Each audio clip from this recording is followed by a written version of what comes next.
টাঙ্গাইলের ধনবাড়ী উপজেলার মুরশুদ্দি উত্তরপাড়া গ্রামে দীর্ঘদিনের জমি সংক্রান্ত বিরোধের জেরে ৩ নারীকে পিটিয়ে আহত করার অভিযোগ উঠেছে। গত ২৫ জুলাই দিবাগত রাতে গাছের চারা উপড়ে ফেলার ঘটনাকে কেন্দ্র করে প্রতিপক্ষ আশরাফ হোসেন, শামসুল হক ও খলিল উদ্দিন লাঠি সোঁটা নিয়ে অতর্কিত হামলা চালান বলে অভিযোগ করেন ভুক্তভোগীরা।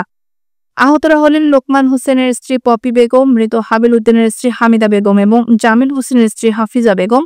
আমরা ছোট সময় দেখছি যে এই জমি বর্গা দিছে, তারা জমি আবাদ করে আমাদের বর্গা ধান দিত, কিন্তু ধান দেওয়াতে ওই জমি ভাত আমরা খাইছি। আর বাপ মারা যাওয়ার পরে এই জমি ওনারা আমাদের কাছ থেকে বেদখল দিয়েছে, কিন্তু দেওয়ার পরে আমরা ওই জমির ভাত আর খাইতে পারি নাই।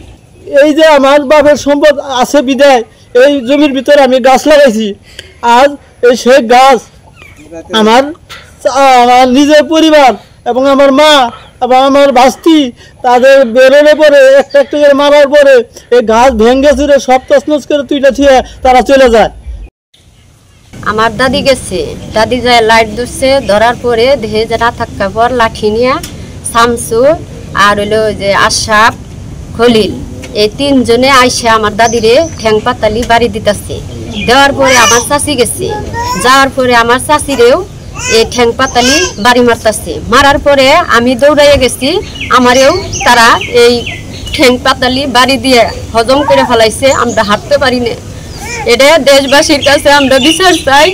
শামসু বলে যে আমলিকের ক্ষমতা 16 বছর 17 বছর আমলিকের ক্ষমতা ছিল, তার জুড়ে শামসু এই ক্ষেত দখল করে খাইছে বাগির চলে। আমরা এই আমার ভাইরা না খাইয়া থাকি, আমরা না খাইয়া থাকি। আমার বাবা কষ্ট করে মরছে, আমার বাবা খাইতে পারে নাই, আমার বাবা না খাইয়া থেকে মরছে। কইছে যে আমার বাবা কইছে যে আমার বাপের সম্পদ আছে, তা আমি বাপ খাইতে পারি নাই। প্রিয় দেশবাসী এবং প্রশাসনের কাছে আমার আকুল আবেদন, আমার এই জমি জমার বিষয়টা নিয়ে কাগজপত্র দেখে আমার নির্যাস বিচারটা আমি দেশবাসী এবং কি প্রশাসনের কাছে আমার সুষ্ঠু বিচারটা আমি চাই। বিগত আওয়ামী লীগের শাসন আওয়ামী লীগের ক্ষমতা বলে জমিটি দখল করে ওনারা খেয়েছেন। এখন কাগজপাতি সবকিছু খোঁজ করে দেখা যায় যে জমিটি আসলে কি ছিল ওনাদেরই। এখনো ওনারা কি বলে কাগজের বলে না কি বলে খায়, আইনের কাছে ওনারা দেখায় না, গ্রামবাসীর কাছে দেখায় না। আমি প্রশাসনের কাছে দৃষ্টি আকর্ষণ করছি, আপনারা আইনের মাধ্যমে এই সুস্থ বিচার এবং এই মারধর যারা করছে তাদের বিচার, তীব্র বিচার দাবি জানাচ্ছি। এ বিষয়ে প্রতিপক্ষ শামসুল হকের সঙ্গে যোগাযোগ করা হলে তিনি জানান, আমরা আইনের প্রতি শ্রদ্ধাশীল, বিষয়টি আদালতে বিচারাধীন, আমরা আইনিভাবেই মোকাবিলা করব।